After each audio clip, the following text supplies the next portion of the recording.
situation with the voices in your head. They said that love has shut the door on you, and you'd be better off instead. Girl, don't you listen. Your time is gonna come. You talk about lonely, you talk about scared. I think you're thinking that nobody cares. Well, you know it ain't over, but where to begin? You gotta play if you wanna win. Yeah. So when you gonna let somebody in? It's a classic situation where you don't know how to feel, so you go it alone. You turn off the phone when the struggle gets too real. Yeah. Girl, you better listen. It's time to make a change. You talk about lonely, you talk about scared. I think you're thinking that nobody cares. Well, you know it ain't over, but where to begin? You gotta play if you wanna win. So when you gonna let somebody in? Yeah, let 'em in. You talk about lonely, you talk about scared. I think you're thinking that nobody cares. Well, you know it ain't over, but where to begin? You gotta play if you wanna win. So when you gonna let somebody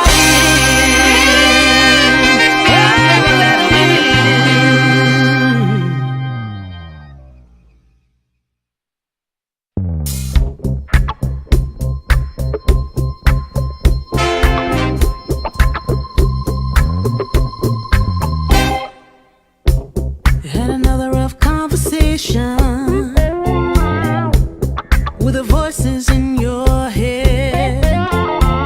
They said that love has shut the door on you, and you'd be better off instead.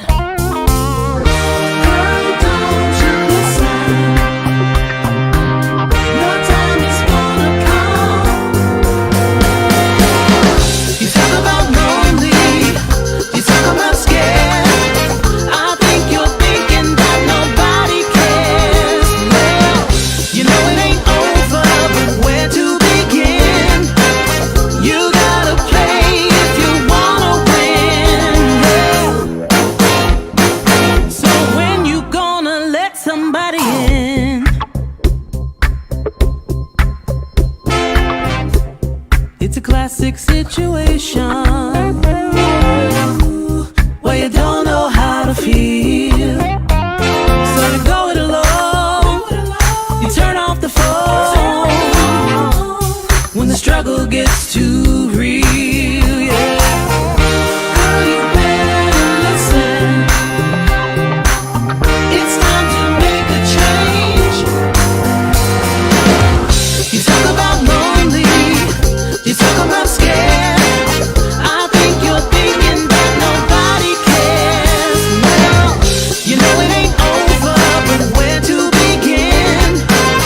You gotta play if you wanna win.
All right, good evening, good evening, good evening, good evening, good evening. Happy Wednesday evening, broadcasting from the B Level Entertainment Studios. I am your host, B Level, and tonight you are listening to On the Level with B Level. Now, before we start and I bring my guest in, I got a couple announcements that I want to talk about. First of all, the first announcement that I got is UTB, which is this great podcast that we have every Sunday. Let me put myself up here. Let me change that. Every Sunday evening, we got a dope podcast called Unpacking the Baggage Podcast, and we are celebrating our 100th episode. Big round of applause for UTB, celebrating 100 consistent episodes without a break. We are celebrating it on Sunday, September the 7th, and we have a live taping, which means you can come on and be a part of a live audience. You don't have to do your comments in the comment box. You don't have to call because we are going to be live on location. It's free. It's no cost. That taping is going to start at 5 p.m. on Sunday, September the 7th. The address is right here on the flyer, 4401 East 46 in North Little Rock off of McCain. If you fool with me, if you fool with the crew, please make plans to come celebrate with us and be a part of our live taping for UTB's 100th episode. The next thing is On the Level with B Level. The calendar is out for September. Here are our great guests that we've got scheduled for the whole month of September. We've got Mark Cannon. Mark Cannon is actually running for sheriff at Jefferson County. We have attorney Bobby Forrest Jr., who's running for prosecuting attorney for Pulaski, and I can't think of the other county that he's going after. And then we have Coach Reggie Swinton is going to be with us on 1 week. He is the brand new head football coach of Jacksonville High School. And then we have Bishop Stephen Arnold, who is the senior pastor of Grace United. Those are our four guests for the month of September. So make sure you tune in every Wednesday at 7:30 for On the Level with B Level. Now, let me get ready to bring my guest up front. She is waiting in the waiting room. There she go. Let me introduce this beautiful, high-spirited young lady. This young lady, she is an educator and has been an educator for almost 2 decades. She has taught in elementary and middle school. She has mentored a few high schoolers. She was an instructor at Upward Browns. Please welcome to On the Level with B Level, Miss Latoya Morgan. How you doing, Miss Morgan? I'm doing well. How are you? I'm good. So we're going to have some great conversation tonight. And I've been posting all week, been really excited to talk to you about our school system. And to my understanding, and we're going to get into it tonight, but I want to start it off because me and you have talked in depth. And some of the things that you told me, my mouth was just floored. And we're going to get into those things tonight. But to start it off short, I made a status that I think that you think that our educational system in the state of Arkansas is in trouble. Am I quoting you right? Do you think that we're in our school system is in trouble? I said a little bit more than trouble. Trouble is like, we're good. I said we're in a state of emergency is what I stated. So when you say a state of emergency, how so? What do you mean by our school system is in a state of emergency? Well, for one, if you're not investing in public schools, then what return do you think that you're going to get if you're not truly investing in public schools like you should?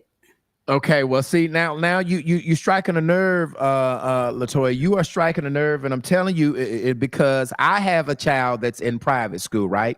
I do have a child that's in public school in Conway, but my child that's in the city of Little Rock actually goes to public schools. So what you're saying is that I'm not investing in public school because my child does not go to a public school system. Is that what you're saying? I didn't say that you're not particularly invested, but I am saying the systems and policies that we have in place are not invested. Okay. All right. Before we start, for those of you guys, we are talking to Latoya Morgan. She is an educator in the school district here. I need you guys to do me one big favor and share this live. Put share it in the comments and I will shout you out. And at some point in time, if you have some questions that you want me to ask Miss Morgan, you can put them in the chat. And at some point in time, I will open the request line and let you call in and we can ask your questions. So getting back to what we talked about. Okay. Couple things that I kind of wanted to start off because I'm a little bit unclear about some things that's going on. Okay. The governor just passed this initiative called the LEARNS Act, right? And so I want you to explain this LEARN Act, but before we do, I want to put up here on the screen what exactly is the LEARN Act. Now, so I Googled the LEARN Act and this is what I came up. The LEARN Act provides each eligible student with funding for independent private school tuition for approximately $6,900 for the 2025-26 school year. Okay.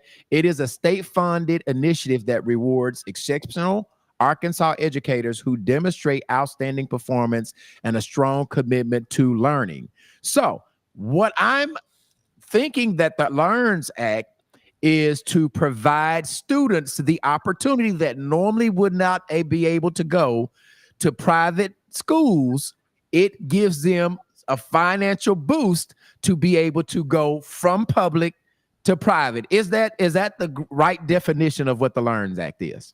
It's funny that definition came up because it's composed of other things and several factors, but that is the main thing. That's the main component that is literally defunding our public schools.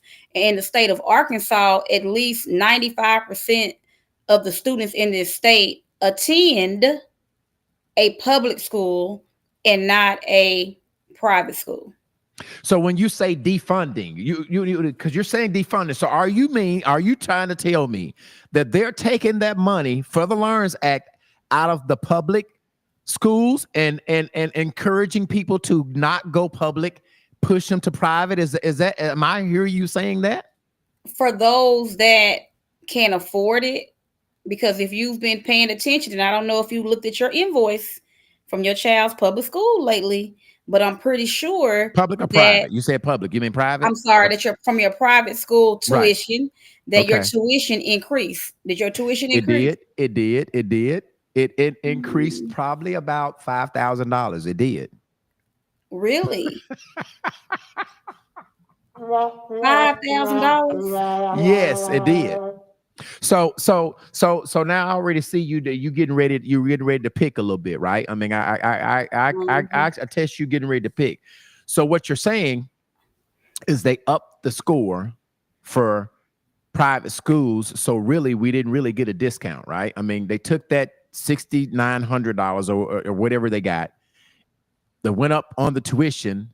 So you're saying that $6,000 per however many kids got it came out of the public school funding. Is that what you're saying? That is exactly what I'm saying. So in our state, unfortunately, our governor opened up this vault to defund public schools because also within this LEARNS Act, there is not a set number of students that can qualify for this money. Mm-hmm. So now, and just like this past school year, this current school year, they had to go in and take out or find an additional $78 million to fund some of the programs.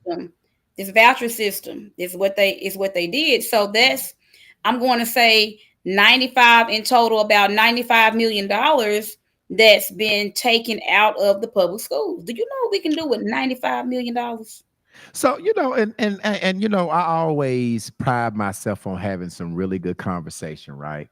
And so what I'm hearing you saying, even though you haven't said it, is that basically you didn't say it, but it sounds like you're faulting me for being able to afford to send my child to a private school by saying it's taking money out of the public schools. Do I see you pointing the finger at me?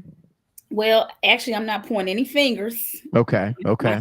My hands are in my lap. Okay. But what I am saying is, in order for your child to get what he or she needs, and I Okay. do feel like parents have a choice Right. in everything that they do, because it's your child. So you're Right. going to do what's best for your Right. particular child. And I do not have a problem with that.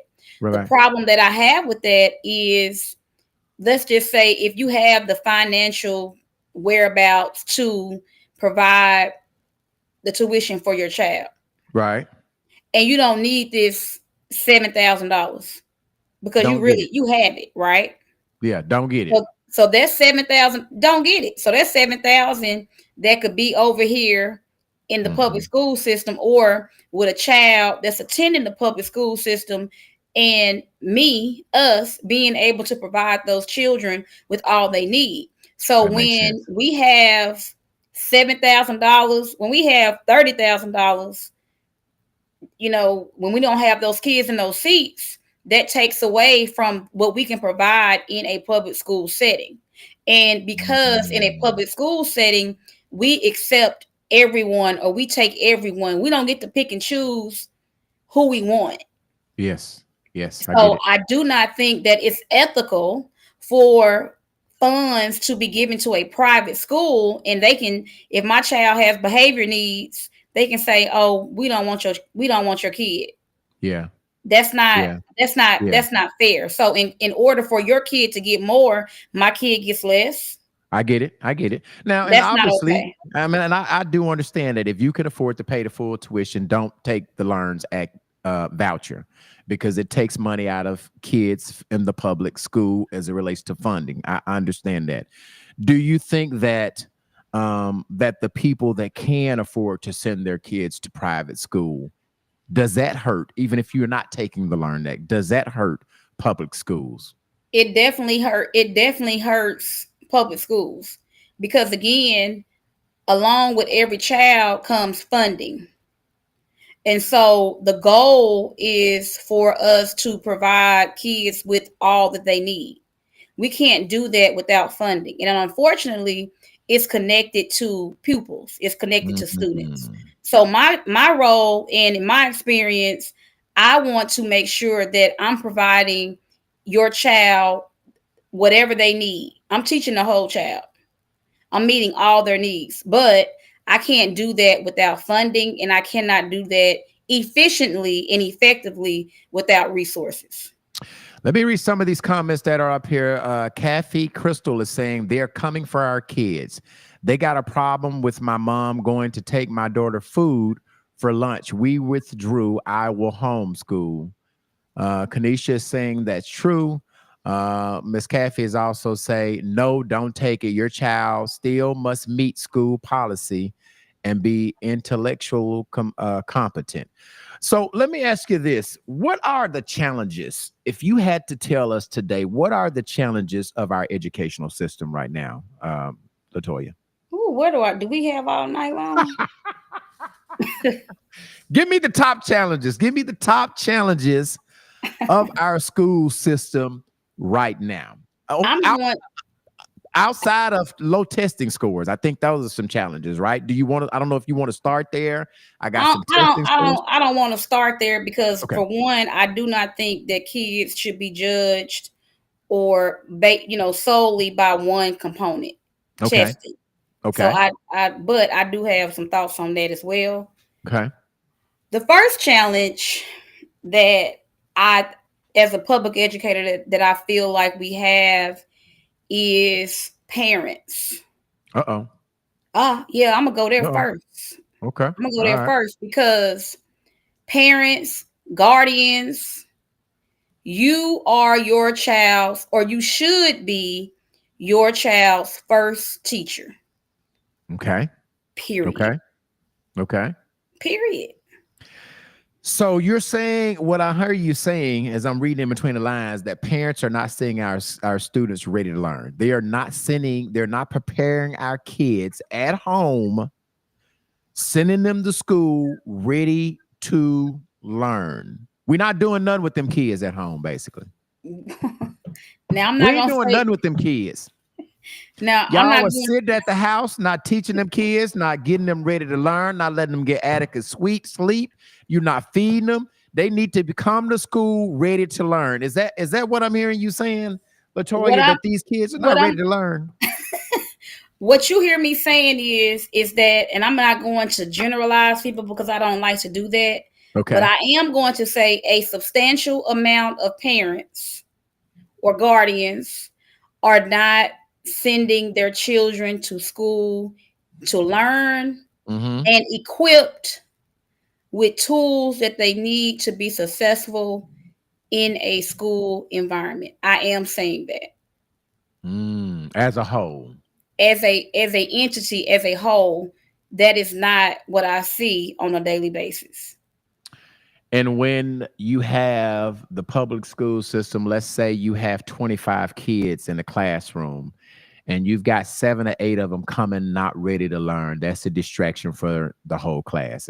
Is that Well, kind of how it goes? well, let me say this. So if you have 25 kids in the classroom, you said 7 or 8 are not coming ready to learn.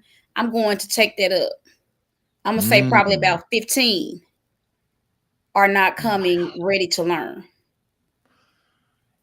And what's getting in the way of them coming? How do you know as their teacher that they're not ready to learn? What signs do they come to school that tells you that they're not ready to learn? Well, this is beyond their control. So if you are dropping your kid off at school and you're late, that's the first issue Getting that up we there on have. time. Okay. Kids not being on time Okay. or kids not coming to school at all. So like if it rains too hard, you may not see kids at school. That's Mm. that's pretty sad. Yeah. If there is something going on in the community or whatever, sometimes you might not see kids at school for Mm. whatever reason. Or my mama didn't feel like getting up today, and I've had kids to tell me that my mama didn't get me up, Miss Morgan. Like, what? She didn't wake you up, she was Mm. asleep. And so we have buses, we have other things in place, but we're not, all of us are not sending our kids or getting our kids to school on time. And I know that as parents, there are so many things that you have to do in the morning. And Right. sometimes the kids are not participatory in that they don't want to get up. But Mm-hmm.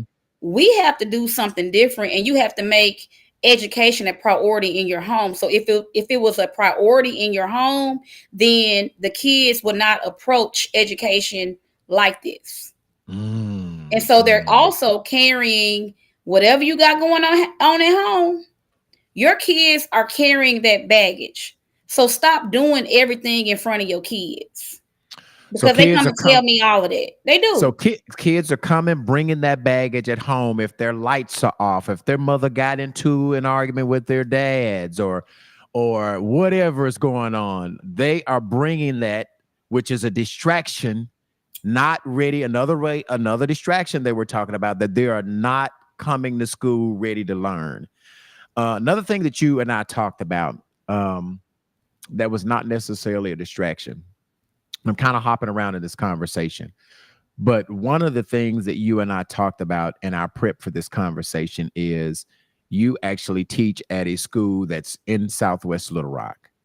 Mhm. And you guys do not have enough bilingual teachers. So the Hispanic population, young kids, are coming and cannot even most times understand the teacher. Did I remember you saying that? You do remember me saying that. So how So, is this kid supposed to learn? How does the teacher supposed to teach him if you well, I can't was talk to him? well, here, I'm gonna get my phone out. Google Translate is one thing that we can use, or we use as a tool. Mhm. In my school building, we also have a ESL person. Okay. And if you're like a level 1, that means that you're basically new to this country, or you're new to learning the English language. You're Mhm. pulled out for a certain amount of time every day to get assistance with that. But Mm. you're still in the classroom all day long and you're not understanding what the teacher is telling you. And of Mm-hmm. course, we have bilingual kids in the classroom. So a lot of times those children will help with translation when they can.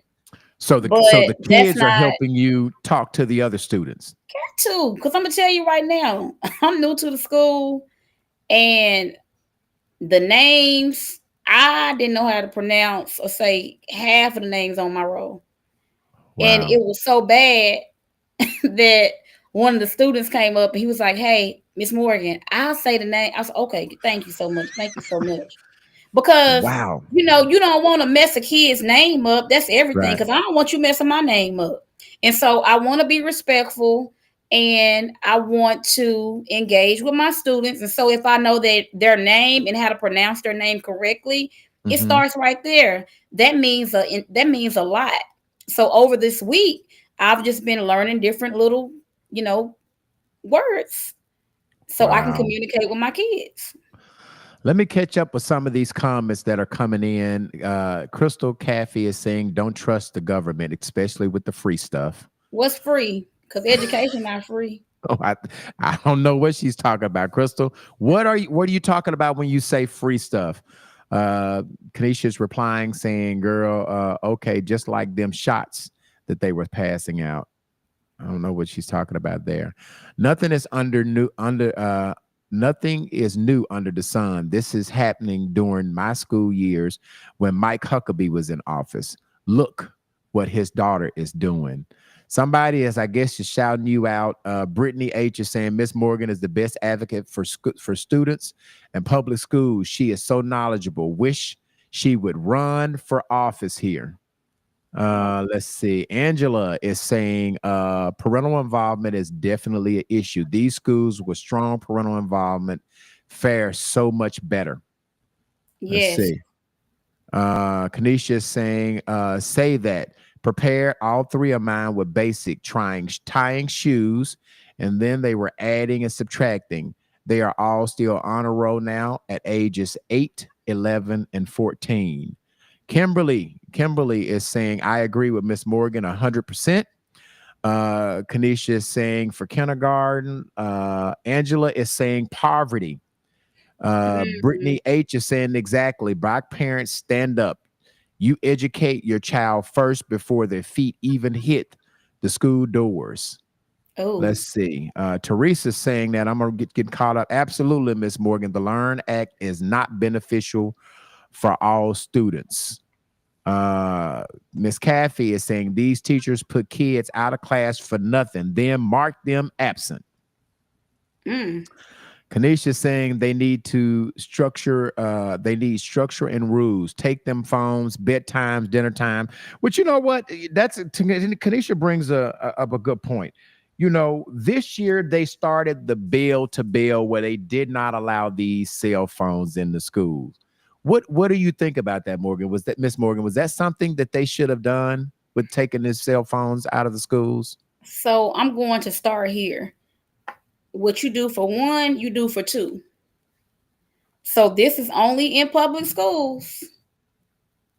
It's not in So private schools. So you saying that the governor didn't mandate private schools to do the bill to bill? They left it up on the private institution to do as they saw fit for their students. Is that? That's exactly what I'm saying. Why? Mm. Who do you think make up public schools? In 20 years, how's that going to help our kids with technology? And I thought that was a law. So you're saying that it's not a law for private schools? They No, don't have to. no, Okay. no. If I they do thought that, that's what they do. If they do that, that's what they do. It's not for private schools. It's for public schools. mm. And then we've invested in what you call yonder pouches, millions of dollars into these yonder pouches when And we that's those have school pouches that you have to put the put phones the in when you cell go into phone in. school. And some of the kids have already figured out how to open the pouch. And so, if am I hearing you saying that the taking the phones away was a great idea, but you're saying that it's not blanket against all, across all schools, correct? Is that so? You're saying it was a good idea? No, what I'm saying is I think that it was necessary to a certain extent because we have not taught our children how to properly use a cell phone. Okay. Right? So had we, and I'm saying we, so if you have a child and you bought your kid a cell phone and you didn't go through what a calendar was, you didn't go through how they can use notes, you didn't go through how they can download apps, and you're not monitoring what they're doing on these cell phones, because a lot of stuff was going down on the cell phone at school. Fights, meeting up in the bathroom to do this and that. Right. All these extra things, social media, all this, and that comes from home, and then it comes to school. And so you had all this chaos at schools, and then in the classroom, some students, especially in the secondary setting, are not attentive. They're on their phone instead of engaging and learning. They're texting, or you're texting your kid at school when you know they're at school. Make sense to me. I don't get it. Right. And so their attention was not focused on what they were supposed to be doing. So this was put in place. But it was only put in place for public school kids, and that's not fair. And you were talking about sending your kids to private schools. What do you think about teachers who send their kids to private schools? So if I'm the backbone of education, if I'm a pillar in my community, if I'm respected in my community, if I say all this tonight and I get off of here and you find out that I send my child to a private school, what are you going to think of me? And what I really think about, public schools. But the difference is, Miss Morgan, they're not saying don't send your child. You're saying that. So if they are teaching, that's how they make their living. They're teacher in the public schools. You're saying that it's morally not right for them to teach in public schools, but send their kids to private school. Let's talk specifically about private school, the benefits, what we think the benefits are of private schools, right? They're smaller classes. The curriculum is a little bit tougher in private schools, and most private schools. Are those not some of the benefits in going private? So smaller classroom sizes is correct, because in the Learns Act, you can add however many kids you want to a classroom, but we need to fight against that with policy. So if we know that we need public schools, if we know that in our state 95% of the students in this state attend public schools, and some of those kids attend public schools because there is not a private school available in their area, because private schools are in Central Arkansas, Northwest Arkansas, and then pockets of the state is where you'll find private schools. It's not all across the state, so all kids don't have access to private schools. Right. So we have to make sure that our public schools are providing everything that these children need. So if I'm a public school teacher, and to each his own, because your kid is your kid. That's not my business. You do what's best for your kid, but it's contradictory of what you say you stand for. So how is what you do good enough for the kids that you teach every day, but it's not good enough for your child to learn in this environment? Well, and I think, I mean, if you are a teacher in the public school system, you know all the issues because you work in the issues every day, right? So why would you? I'm pushing back on you a little bit, because you're saying that you see all of these issues that are going on in our public school system, but then you want me to send my child in the war zone that I see every day. I work here every day. I see these oversized classes. I see we don't have bilingual teachers, but you want me to be a teacher to send my kid in the same issue schools that you're saying that doesn't work. That doesn't make sense. I mean, that doesn't make sense. Well, like I said, it's your child is your child. You do what you want to do with your child. But what presence does that set if you're not putting your kid in that environment, if you're not working through the differences, working through the challenges? Yeah. Like Yeah. that's what I would if I don't have a kid. Let me Right. just let me I just start I right there. I got But you. if I did, my kid would attend a public school, and I would make sure as a parent that my children, my child, and not just my child, but the other kids around my child in my child's classroom, in my child's school district, had what they need. And you do that by becoming engaged and involved in the educational process. And All I right. don't And want I'm to gonna hear, I gotta work. I don't want to hear none of I that. get it. And we're Call going to come back somebody. to involvement too. We're going to come Yes. back. I got a couple comments that I want to read. Ashley Robin is saying, when the parents aren't educated, what can they expect from the children? It starts at home. The majority of young parents don't have college degrees, let alone high school diploma. So it's like the blind leading the blind. Teresa is saying, you're absolutely right, Miss Morgan. Parental involvement is essential.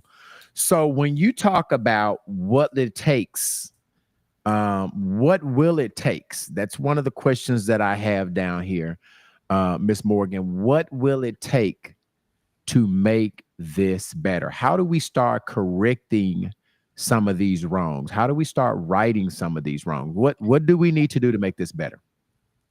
I feel like the first thing that we should do is become actively involved and engaged in the academic progress in your community. So whether you have a child, inside of the school Mm-hmm. or not, these are the children that live in your community. Okay. It could be as Okay. simple as you coming to the school reading a book.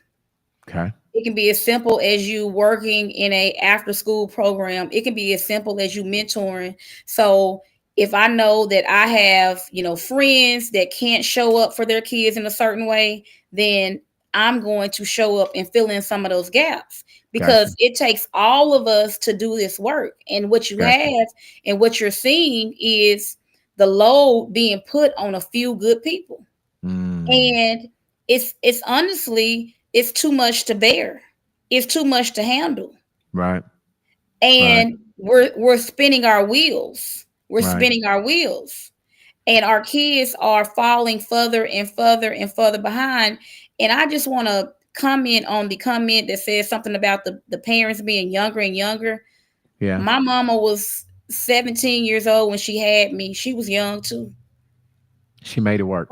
She Pregnant when showed she up. got pregnant when she was 16 years old.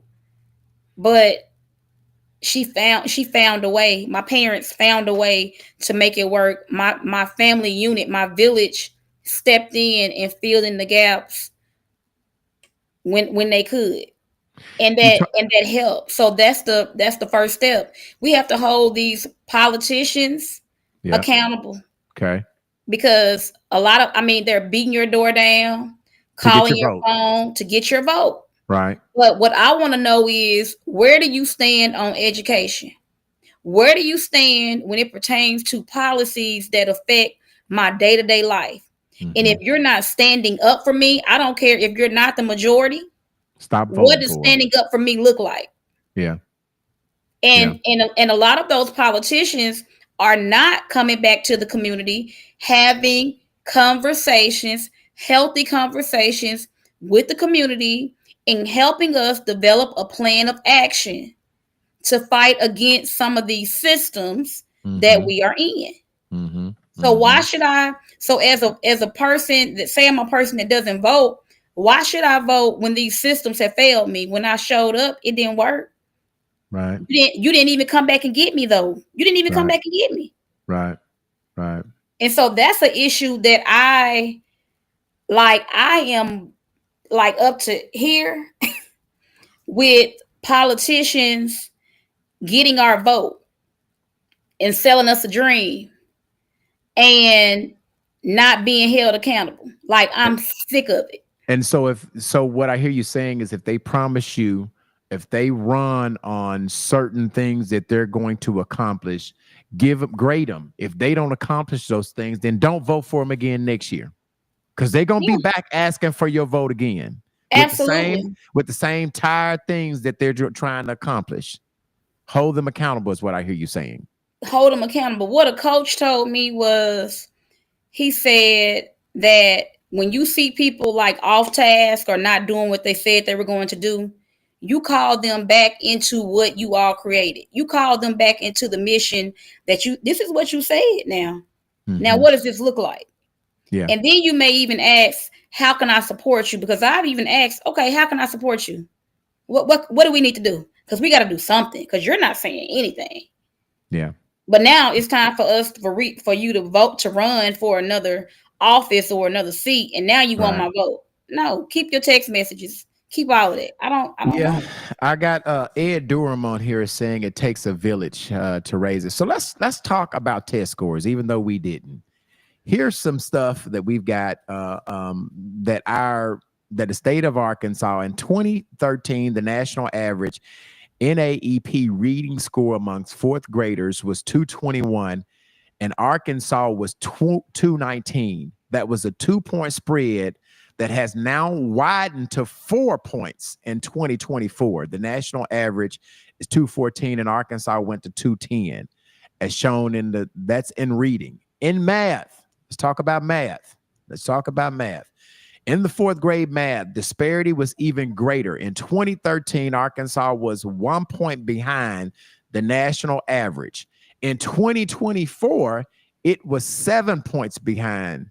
The national average dropped over the past 10 years from 241 to 237, but Arkansas dropped a full 10 points from 240 to 230. So Arkansas is trending down. Now, also, while we're on this graph, I want you to explain to the viewers what this graph is right here. So this graph is the 2025 Kids Count data book graph that's used, where the ANC Casey Foundation does research on this from a national perspective and then gives us basically, I'm going to say, the pulse of the state of Arkansas. Okay. So overall, we rank 45th in the nation. And that's based on these 4 things that they grade us on, which is economic well-being, education, health, family, community. So these are all of our grades, and they average out to be 45. So this tells us that there are only 5 other states that are doing worse. Out of 50 states, we ranked 45th. Yes. So there's only 5 other states out of 50 that's doing worse than Arkansas? Absolutely. Right. So we're clearly not investing in the right things. We're not investing in health the way we should be investing in health. Medicaid has been cut. Maternity health has been cut. Families and communities, we're not really investing in families and communities across the state. What about these rural areas that don't get a lot of attention? And we don't talk about them as much as we should. And I remember you saying that pre-K is only offered to certain individuals. So pre-K is not even offered to every student. It's not. So pre-K is what? 4-year-olds, 3-year-olds? What is pre-K? 3 and 4-year-olds. So 3 and 4-year-olds. Typically 3 and 4-year-olds. So we don't have universal pre-K. Who is pre-K being offered to? Low socioeconomic families. People that are on welfare, basically. Well, you fall at a certain, you have a certain economic threshold, and those are the seats that are given. Those students are given priority. I'll say that. So yes. And so there's not enough seats for every child to have a seat when you are literally, with the Learns Act, retaining kids in 3rd grade because of a reading score. But you're not offering universal pre-K. So if you're going to be basically providing a punitive consequence for students in 3rd grade to an 8-year-old, you should start educating the child at least 3 years old, or putting them in an environment where they're around other children socially, where they're exposed to books, where they're exposed to literacy, where they're exposed to numbers, experiences, things that they may not always get from their household. Now you have a 3 plan of action for kids, right? I do. What is in your 3 plan of action, 3-step plan of action for kids? What does that consist of? So one that consists of parental engagement and involvement. So parents need to know what's going on at the school. You got to be involved with your education. You gotta go to parent teacher conferences, Okay. PTA meetings. You gotta go. You gotta get involved in the school. Because I know that I may look like Superwoman and I wear a cape most days, not right now, Mhm. but we cannot do it all. So like everything that your child needs, it does not happen during the school day. It's impossible to do that. And so it is proven that where there is high parental involvement, Mhm. there are typically great schools. When the parental involvement is low, then the academic level of the students and the culture of those schools are typically not as great. It doesn't mean that they can't be, but they're not as great when parents are involved. So what I see is, Mr. Brian, when a lot of these parents go over to private Mhm. schools, that's when they start showing up. Mm. But when your kid was at the public school, I mean, we barely saw you. We didn't see you at the school board meetings because Right. that's where all the talk and business takes place.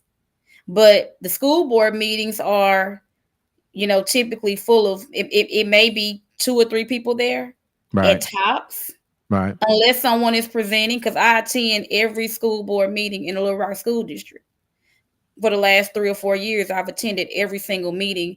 And the only time that people show up is if there's a problem, if somebody getting ready to get fired, if they're showcasing a partner in education. So they come, they get the award, and then everybody walks out. They don't even stay for the business part of the meeting. I don't see a bunch of administrators in those meetings. Mhm. I don't see a bunch of community leaders in those meetings. Mhm. But you want my money on Sunday? Right. Right. I don't see a lot of the leaders in the community in any of those meetings until there is a problem. So we come from this reactive state Right. instead of a responsive state. So a parental involvement is the first thing that we can do. Like I have control over that. Okay. You have That's control over that. So okay. that's number one. That's number one. Parental That's involvement. number Okay. one. Number two would be the other component of this would be the policy component because we can't do anything without policy. Policy. Okay. And I would say probably within the last 10 to 15 years, I really began to understand how much policy and legislation affected what I do on a day-to-day basis. And when Okay. it started happening, I would tell my administrators, "Oh, I'm not doing that. You gonna run me some more money? Mhm. Because Mhm. I'm not doing Mhm. it." When the Mhm. when the funding started, when the funding began to cut, when you had to cut things and you were adding more responsibilities to the educators' plate. And so Right. educators across this state are maxed out unless you just work in a wonderful school and you have wonderful support and you have all the things going for you. But still, even in that, it's still stressful. It's Mm, still mm, stressful, even in mm. that. And more is being added to our plate. And we don't even have rights as educators. But you want me to do all this extra stuff and you don't want me to say anything back. You don't want me to ask Mm. any questions. And You you just don't want want me to pay me no extra money. and you don't want to pay me extra money. How about that? Oh, Mm. and you expect me to show up? Oh, Mm. we'll see how that works. And so as you see, we're currently seeing how that's working. It's not working for us. It's not working well at all. So if Mhm. you are truly a supporter of public schools in 2023, first of all, I want you to ask yourself, why didn't I sign the amendment that was going around to pause the Learns Act? Did I even see that? Was I even aware of that? Or was I more tuned in to what, local Little Rock celebrities had going on in their life? Because I see more, and this is no shade to anybody in the city that's doing great things.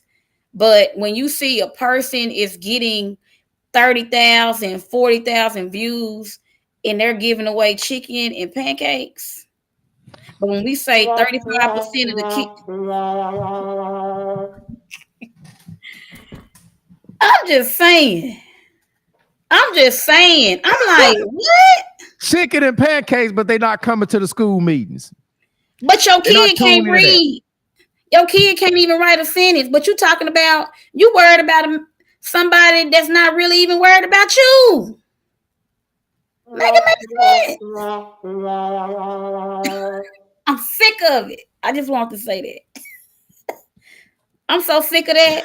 Okay, it's like, what are our priorities? Like, what are we prioritizing as a people, as a community? What are we? That shows me where your priorities are. I can't even really talk to nobody that thinks that's important, because that's not important to me. That don't affect me. So number 2 is policy making. What is number 3? What is the third thing on our 3-step plan of action for our kids? Making sure our students have wraparound services in the evening after they leave schools in the summertime, when we see a lot of the violence increase because there are not things to do that they want to do, that they enjoy.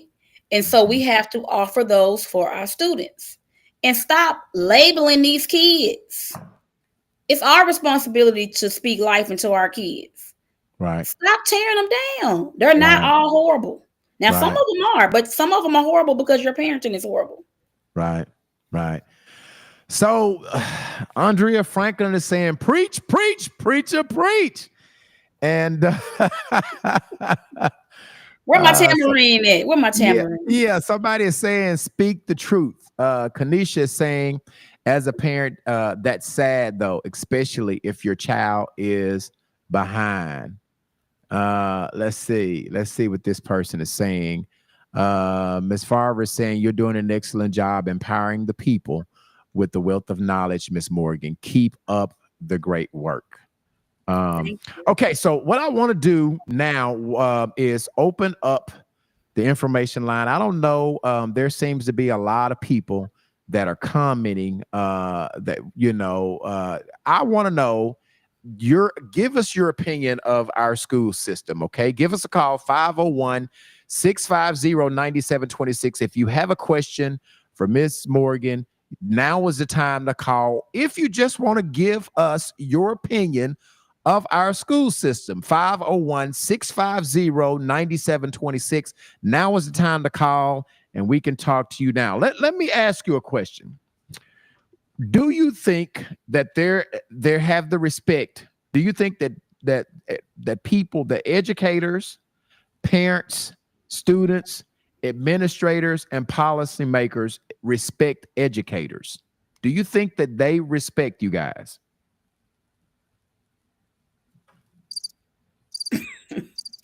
Well, I don't want to group anybody in one. No, that's no.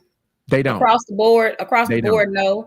I think that depends on where you are, what district you work in.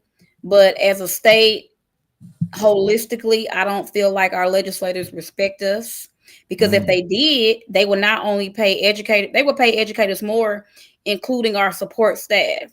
You have people that have to work 2 and 3 jobs to make ends meet. Right. And they are the first people that greet your kids in the morning. And they have to work 2 jobs. And we're not having a conversation about adequate pay. I can go to Chick-fil-A and make more at Chick-fil-A than I do being a paraprofessional at a school. That's sad. It's sad. So it's a matter of choice. So a lot of the people that are there, they are there because they care, and they are there because they want to make a difference. We should get discounts like firefighters and police officers. We should get discounts like that too. We're public servants is what we are. Right. But we don't get the respect that others get. We don't get the respect that other unions get because our dues cannot be deducted from our paychecks, like the railroad, like police officers. They they passed legislation to cut that out. How is that fair? So I'm at work working with your sometimes challenging kids all day long, and laws are being passed about what I do, and you don't even want me to participate in that. If you're listening to and you would like to comment, now is the time to call 501-650-9726, 501-650-9726. If you have a question for Miss Morgan, now is the time to call. If you want to just call and give us your opinion of our school system. Now, maybe you have kids that were trouble. We talked about the test scores being behind nationally. We talked about there not being enough bilingual teachers in the classroom to teach the Spanish kids and the people that have language barriers. Now is the time to give us your opinion. 501-650-9726. Now, Miss Morgan, there was a school shooting today, right? And where was it? In Minneapolis? And what do you feel about like our gun control as it relates to education? Do you feel like that's up to par? Absolutely not. We need to, if you care about kids, put the policy where your mouth is. It's real simple. If you care, put the resources where your mouth is. We should have police officers on these school campuses. And they do have, most schools do have resource officers, right? Most secondary schools have resource officers. Most secondary schools have resources. Don't high schoolers have? There's a resource officer in every high school in the state of Arkansas, correct? I don't know about in every state. I don't know about it in every space. I don't know about that. Okay. Because there's funding that comes with that. Okay. And I know that funding has been cut as well. So if you're not, again, investing in protecting our children, what are you really doing? Right. And those are questions that we can ask our legislators. Right. Those are answers that we need, because again, we don't want to be in a reactive state. I don't ever want to experience anything like that. I was just telling my students today that my 5th grade class, like when I was in the 5th grade, I knew nothing about an active shooter drill. That's crazy to prepare your kids for an active shooter, because that lets you know that education is not respected. So there was once upon a time you wouldn't dare go on a school campus and do some of the things that go on school campuses. That was not tolerated. And it was frowned upon. Now it's like, oh, another school shooting. That's how some people see it. But you're not, again, holding those individuals that do have control and do have power. You're not holding them accountable. And the last time I checked, they work for us, not the other way around. We don't work for them. They work for us. So when they're not doing what we want, then we vote them out. That's how that works. But we have to be engaged in the process in order to do that. But we have so many other things going on in our lives and so many other distractions that all of us are not paying attention to what truly matters. The safety of your child matters to me. But I need your help to help pass policy to protect your kids. Do you hear how that sounds? Yes. Yeah. A parent should be advocating for that. Right. Yeah. Like make it make sense. And my heart goes out to those educators. My heart goes out to all of those students that experienced that today. Like, I cannot begin to imagine how that feels. But then I'm sure the expectation is either tomorrow or the next day, the expectation is for you to do what? Go back to work. Yeah. With what mental health resources? I'll wait. Yeah. So all of these things that we discussed tonight, what is there anything that our school system is doing right? We talked about a lot of things that we have growth. We talked a lot of things that we can improve on. Is there anything that you can think of this evening that you can say our school district is doing great in? Well, I personally feel like implementing the science of reading is a good gesture, a good Okay. move in the right direction Okay. to make sure our students are reading Right. and approaching it from a scientific method instead of the method that we were using prior to. So Okay. I feel like that's one thing that our schools are doing. I know there are a lot of educators and leaders that do show up with the expectation of your child's or your children being successful. So I do believe that's a good thing that we are doing in most schools, not all schools. Is one Mm-hmm. thing we're doing. I've seen an increase in communicating with parents and making sure we're communicating effectively and being transparent. That's grown. It's not where it needs to be. Mm-hmm. But again, when it comes to special education, we can improve Right. Right. a lot. Yeah. And so some things we're putting the rug over instead of pulling the rug up and sweeping underneath the rug and Right. acknowledging the problem at the root and doing something about it. Being intentional about what we're doing, like being intentional about how this is going to look in another 5 to 10 years. Like Right. that's how advanced we should be when it pertains to what we're doing. And if we had effective leadership, Right. you would see that if leadership was where it needed to be. And unfortunately, leadership in a lot of cases is not where it needs to be. Right. Yeah. So the only way you're going to affect that is change leadership.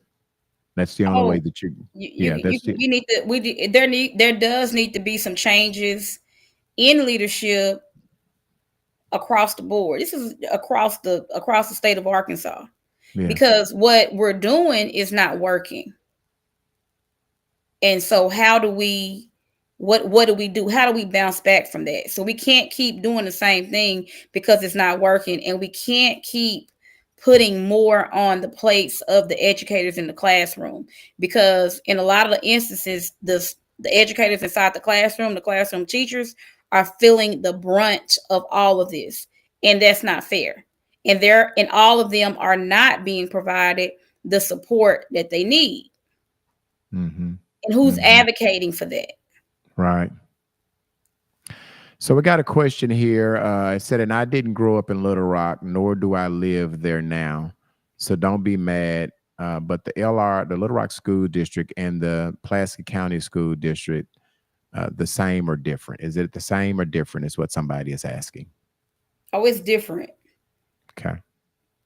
Is So the one better than county the deals other? with those rural, like those areas, those outskirts areas of Pulaski County, Mm-hmm. and Little Rock School District is Little Rock School District. So it's different. Okay. Okay. Let's see. Looks like I say. So it looks like our video is mentioned. What do you feel about school readiness and emergency preparedness of the schools? I think it needs to be revisited Okay. to to make sure that we are crossing our T's and dotting our I's, and also make sure that families that we're being transparent Mm-hmm. in the work that we're doing to make sure Mm-hmm. that we keep our students safe and that the families and parents, know that that's what we're doing. So Mm, if something happens at the school, don't come running up to the school, right. because that perpetuates the problem. So let's not Oh, do that. What is the plan? So parents need to be aware of the plan and the steps, so you're reiterating that at home with your kids. Let me see. They're saying that my video is frozen. Let me see if I could.